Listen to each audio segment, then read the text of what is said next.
भाई का हिस्सा खाने वाले को ईश्वर कौन सा दंड देते हैं। दो भाइयों की कहानी। भाई का हिस्सा खाने वाले को ईश्वर कौन सा दंड देते हैं। भाई का हिस्सा खाने वाले को परमात्मा कौन सा दंड देते हैं। मित्रों, आइए इस ज्ञानवर्धक वीडियो के माध्यम से मैं आपको समझाता हूँ। यदि आपने इस वीडियो को पूरा देख लिया तो विश्वास मानिए आप जीवन में कभी भाई का हिस्सा नहीं खाएंगे। मित्रों, किसी गांव में चंदन और कर्मा नाम के दो भाई रहते थे। दोनों भाइयों का विवाह हो चुका था। चंदन बड़ा था और कर्मा छोटा था। चंदन बड़ा ही चालाक और धूर्त किस्म का इंसान था, लेकिन उसका छोटा भाई कर्मा बड़ा मेहनती और सीधा सज्जन व्यक्ति था। दोनों भाइयों के हिस्से में बराबर बराबर जमीन मिली थी, लेकिन जब भी फसल कटती थी तो चंदन के खेत में जितना अनाज निकलता था उससे दोगुना कर्मा के खेत में निकलता था। यह देखकर चंदन जल भुन जाता था। चंदन के खेत में कम अनाज निकलने का कारण उसका घुमक्कड़ स्वभाव था। वो अक्सर घूमने फिरने में अपना ज्यादा समय बिताता था। कभी इस नेता के पास, कभी उस नेता के पास, कभी इस गांव में पंचायत, कभी उस गांव में पंचायत, कभी यार दोस्तों के साथ हंसी ठिठोली, कभी दिन दिन भर बैठकर ताश पत्ता खेलता रहता था। वह अपनी फसल की ठीक से देखभाल नहीं करता था, न उसकी समय पर निराई गुड़ाई हो पाती थी, न समय पर फसल को पानी देता था। और यही कारण था कि उसकी फसल उसके छोटे भाई की अपेक्षा बहुत कम पैदावार देती थी। मित्रों, विद्वानों ने एक बात कही है कि गौ सेवा, स्त्री विद्या, सज्जन पुरुषों से मेल मिलाप, बालक, वृद्ध और खेती, इनकी अगर ठीक से देखरेख नहीं की गई तो ये नष्ट हो जाती है। दूसरी बात धन के विषय में कही गई है कि धन मनुष्य के पास तभी संग्रह हो पाता है यदि वो इन चार बातों को अपने जीवन में ध्यान में रखता है। पहली बात, धन की उत्पत्ति हमेशा सत्कर्मों से ही होती है। दूसरी बात, प्रतिभा से धन की वृद्धि होती है। तीसरी बात, चतुरता से धन आपके पास जड़ जमा लेता है। चौथी बात, समय समय पर उसकी देखभाल करते रहने पर वो आपके यहाँ सदैव सुरक्षित रहता है। मित्रों, मनुष्य के जीवन में उन्नति के ये 6 मूल मंत्र बताए गए हैं। पहला है उद्योग अर्थात व्यवसाय। दूसरा है संगम अर्थात मिलजुल कर काम करना। तीसरा है दक्षता अर्थात होशियारी के साथ काम करना। चौथा है धैर्य, इसका मीनिंग है गंभीरता पूर्वक, जल्दबाजी में या हड़बड़ी में नहीं। पांचवा है स्मृति अर्थात याददाश्त, अगली पिछली गलतियों को याद रखना और उनसे सबक लेना। छठवा है सोच विचार कर कार्य आरंभ करना। ये उन्नति के 6 मूल मंत्र बताए गए हैं। और दोस्तों, आपको एक और महत्वपूर्ण बात बताता चलूं, अगर जीवन में कभी धनहीन नहीं होना चाहते तो यह 6 कामों को ध्यान में रखना। पहला, कभी नशे का सेवन मत करना। दूसरा, नींद को जीत कर रखना। तीसरा, जरूरी बातों की जानकारी रखना। चौथा, अपने आंख, नाक, मुंह और कानों को विकारों से बचाकर रखना। नंबर 5, दुष्ट यार और दोस्तों और संबंधियों पर भरोसा करके मत चलना। नंबर 6, मूर्ख बेटे को कोई जिम्मेदारी मत सौंपना। अगर इन बातों को आपने जीवन में ठीक से अपना लिया तो ना तो आप कभी पैसों के लिए दुखी रहेंगे और न किसी तरह की मुसीबत में पड़ेंगे। चंदन और कर्मा दोनों भाई एक ही समय पर खेत में बीज बोते थे, पर जब फसल कटती थी तो चंदन का अनाज उसके छोटे भाई से बहुत कम निकलता था। यह देखकर चंदन और उसकी पत्नी दोनों की छाती जल जाती थी। मित्रों, मनुष्य की उन्नति में सबसे बड़ा रोड़ा जानते हो क्या है?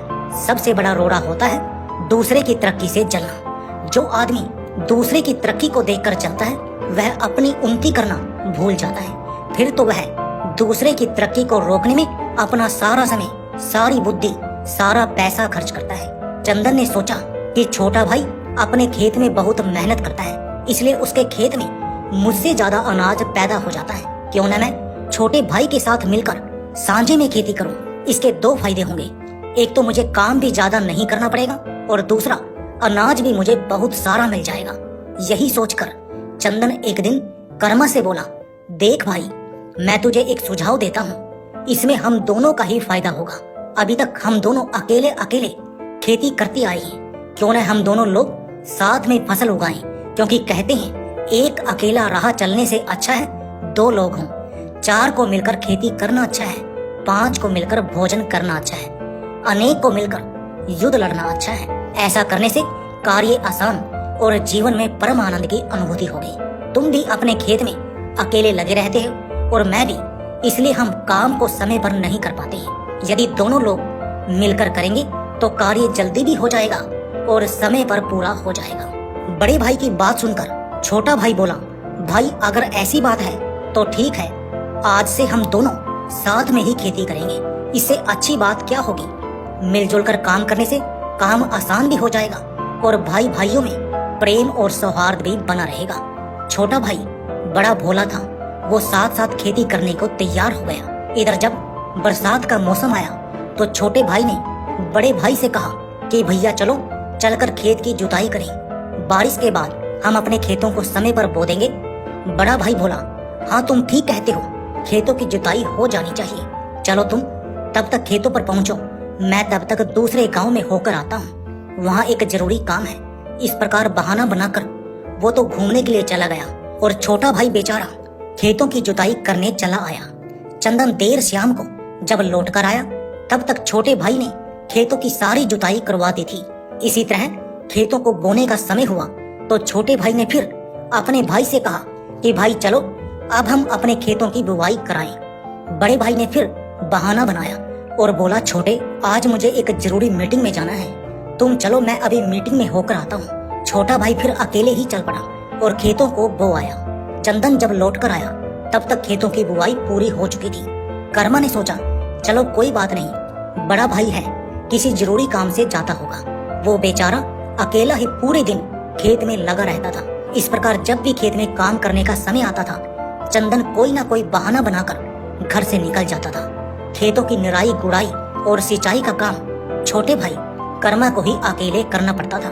वो अत्यंत सीधा होने के काम अपने भाई से कुछ कह भी नहीं पाता था और बड़ा भाई काम से हमेशा जी चुराता रहता था। मित्रों, उसके काम में हमेशा कमियां निकालता रहता था। धीरे धीरे इधर जब फसल पककर तैयार हुई तो फसल काटने के समय पर भी चंदन खेत पर नहीं पहुंचा और उस बेचारे को फसल भी अकेले ही काटनी पड़ी। फसल पककर तैयार थी, छोटे भाई ने सारा अनाज निकालकर घर में लाकर रख दिया। फसल बहुत अच्छी हुई थी, इसलिए अनाज भी बहुत सारा निकला। छोटा भाई अनाज को घर में रखकर अपनी ससुराल चला गया। कोई बहुत ही जल्दी का काम था, इसलिए अपनी पत्नी के साथ अपनी ससुराल चला गया। सोचा जब लौटकर आएंगे तो अनाज का बंटवारा कर लेंगे। इधर अनाज को देखकर चंदन की नीयत खराब हो गई। उसके मन में बेईमानी करने का लालच पैदा हो गया। उसने सोचा कि छोटा भाई अभी अपनी ससुराल गया है, क्यों ना इस अनाज में से 10-5 बोरे भरकर अपने घर में रख लिए जाएं। जब बंटवारा होगा तो आधा आधा अनाज फिर मिल जाएगा। चंदन ने इस बात का मशवरा अपनी पत्नी से लिया, परंतु चंदन की पत्नी और भी ज्यादा धूर्त किस्म की स्त्री थी। उसने कहा, इसमें से आधा अनाज ही क्यों, सारा अनाज बोरों में भरकर ले जाओ और यहाँ से थोड़ी दूर पर ही मेरे भाई का घर है, ये अनाज तुम उसके घर में रख आना। जब तुम्हारा छोटा भाई आएगा तो उसे कह देंगे कि अनाज को किसी ने चुरा लिया। मित्रों, पत्नी का सुझाव चंदन को खूब भाया। कहने लगा, अरे तुम तो मुझसे भी ज्यादा होशियार निकली। मित्रों, अब तो उस धूर्त चंदन ने अपने साले की मदद से रात में वो सारा अनाज भरवाकर अपने साले के घर पहुंचा दिया और एक कमरे में बंद करके बाहर से ताला मार दिया। इधर 2 दिन बाद जब उसका छोटा भाई कर्मा अपनी ससुराल से लौटकर आया तो उसने देखा कि घर में अनाज का एक दाना भी नहीं है। वो एकदम से घबरा गया। इधर चंदन ने सुना कि उसका छोटा भाई अपनी पत्नी के साथ ससुराल से आया है तो उसे बातें बनाने के लिए, उसे समझाने के लिए अभिनय करता हुआ आंखों में नकली आंसू लेकर छोटे भाई के घर पहुंच गया। छोटे भाई ने पूछा, भाई सारा अनाज कहाँ चला गया?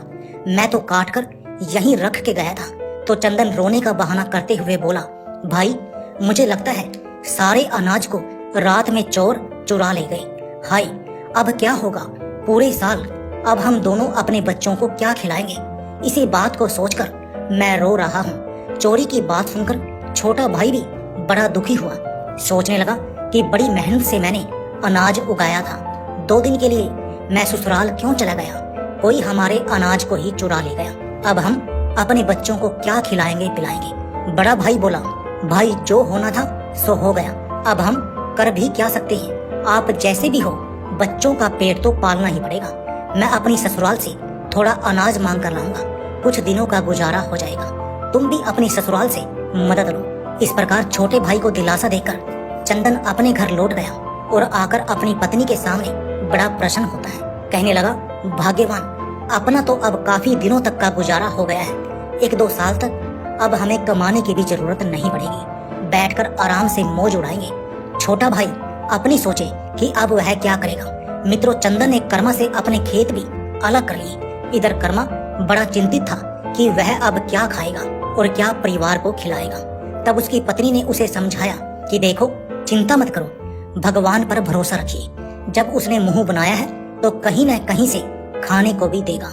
कुछ दिनों के लिए मैं अपने मायके से अनाज मांग लाती हूँ, तब तक हमारी अगली फसल भी तैयार हो जाएगी। तुम एक काम करो, अपने घर के बाहर जो छोटा सा खेत बंजर पड़ा है उसकी खुदाई करके उसमें सब्जियां लगा दो। सब्जियां तैयार हो जाएंगी तो हमें बाजार से सब्जी मोल नहीं लानी पड़ेगी। पत्नी की बात सुनकर कर्मा ने कुदाल उठाई और वो बंजर खेत को खोदने के लिए चल दिया। खुदाई का कार्य शुरू किया गया। खोदते खोदते उसकी कुदाल एक पत्थर में टकराई। उसने पत्थर को हटाने के लिए उसकी और गहराई से खुदाई की। मित्रों, जब उसने पत्थर हटाया तो उस पत्थर के नीचे उसे सोने के सिक्कों से भरी एक हांडिया मिली। वो उस हांडी को निकालकर खुशी खुशी अपने घर पर आ गया। सोने के सिक्कों से भरी वो हांडिया जब उसने अपनी पत्नी को दिखाई तो पत्नी भी बड़ी प्रसन्न हुई और बार बार भगवान का आभार प्रकट करने लगी। कहने लगी, धन्य हो प्रभु, अगर किसी का एक मार्ग बंद हो जाता है तो उसे घबराना नहीं चाहिए। परमात्मा उसके लिए कई मार्ग और खोल देता है। यदि अनाज चोरी न हुई होती तो न तो उस बंजर जमीन को खोदने को जाते और न ये हंडिया हमें मिलती। सच कहा है किसी ने, अगर भाग्य पक्ष में हो तो हाथ से गया हुआ, चोरी हुआ, खोया हुआ धन भी वापस मिल जाता है। अगर भाग्य विपरीत हो तो मिलकर भी चला जाता है। अब तो मित्रों, कर्मा और उसकी पत्नी और बच्चे बड़े सुखपूर्वक रहने लगे। कुछ सोने के सिक्कों को बेचकर उसने अपने घर में उपयोग की सारी वस्तुएं खरीद कर रखी। अनाज भी बतेरा हो गया था। उनके जीवन में किसी चीज का कोई अभाव नहीं रहा। इधर धीरे धीरे 6 माह बीत गए। उधर चंदन की पत्नी ने अपने पति से कहा, अजी सुनते हो, अब तो बहुत दिन हो गए हैं। भैया के घर में जो धान रखे उन्हें ले जाकर मंडी में बेच आओ और बाजार से कुछ खाने पीने का सामान खरीद लाना। मेरे लिए नए कपड़े और जेवर बनवा लाना। चंदन ने कहा, हाँ प्रिय, तुम ठीक कहती हो, धान को हम बेच देंगे। मुझे लगता है हमें और थोड़े दिन इंतजार कर लेना चाहिए। अगर छोटा भाई देखेगा कि मैं तुम्हारे लिए नए वस्त्र और आभूषण लाया हूँ तो सोचेगा कि इसके पास तो धन ही नहीं था, कहाँ से ले आया, तो वो समझ जाएगा।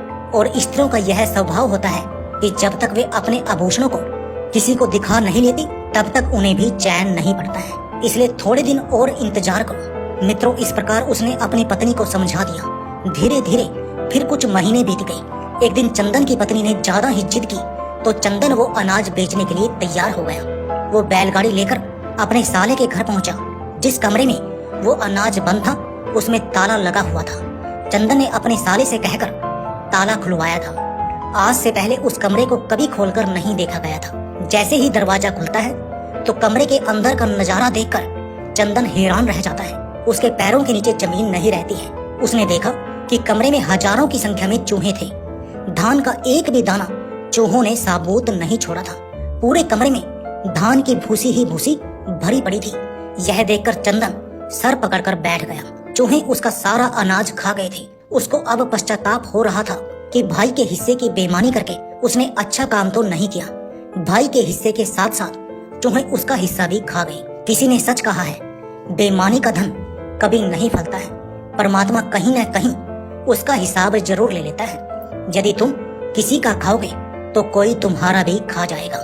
किसी के सीधे होने का कभी नाजायज फायदा नहीं उठाना चाहिए। सीधे सज्जन लोगों की मदद हमेशा परमात्मा करते हैं। चंदन आज बड़ा ही दुखी होता हुआ अपने घर लौट गया और पत्नी को सारी बात बताई कि प्रिय, हमने अपने छोटे भाई के साथ बेईमानी की, उसका नतीजा हमें मिल गया। हमारा सारा अनाज चूहों ने खा लिया। अब हम क्या करेंगे? हमने तो अब तक कर्ज मांग मांग कर अपने सिर पर खूब चढ़ाया, खूब मौज उड़ाई। सोचा था अनाज बेचकर चुका देंगे। अनाज का एक दाना भी चूहों ने हमारे लिए नहीं छोड़ा। अब कहां से हम कर्जा चुकाएंगे और कहां से बाल बच्चों को खिलाएंगे। मित्रों, अब तो चंदन की जिंदगी में एक एक दाने का अभाव हो गया। भूखों मरने की नौबत आ गई। कर्जा मांगने वाले उसके द्वार को घेरे खड़े रहते थे। घर में राशन तक नहीं था जो अपनी पत्नी और बच्चों को खिला पाता। भाई का हिस्सा मारने का उस पर ऐसा पाप लगा कि भोजन और वस्त्रों का भी अभाव हो गया। भीख मांगने पर भी उसे कोई नहीं देता था। एक दिन उसे अपनी गलती का एहसास हुआ। चंदन ने और उसकी पत्नी ने आपस में विचार किया, हमने तुम्हारे भाई के साथ बेईमानी करके बहुत बड़ा पाप किया है। भगवान ने उसी की हमें सजा दी है। हमें चलकर साफ साफ बता देना चाहिए और अपने किए की उनसे क्षमा मांग लेनी चाहिए।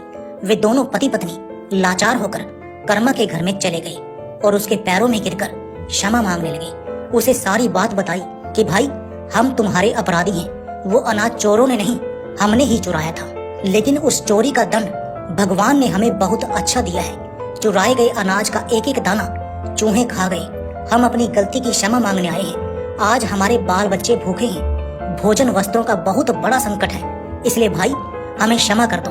मित्रों, अपने बड़े भाई और अपनी भाभी को गिड़गिड़ाते देखा तो कर्मा ने उठाकर अपने सीने से लगा लिया और कहा, भाई तुम चिंता मत करो, तुम्हारे बच्चे भी मेरे ही बच्चे हैं, वे भूखे नहीं मरेंगे। कर्मा ने उन्हें 4 सोने के सिक्के लाकर दे दिए और कहा, भैया तुम इन सिक्कों को बेचकर बाजार से खाने के लिए कुछ अनाज और वस्त्र लाओ। तुमने अपनी गलती स्वीकार कर ली, यही काफी है। छोटे भाई की दया देखकर वे और भी ज्यादा लज्जित हुए।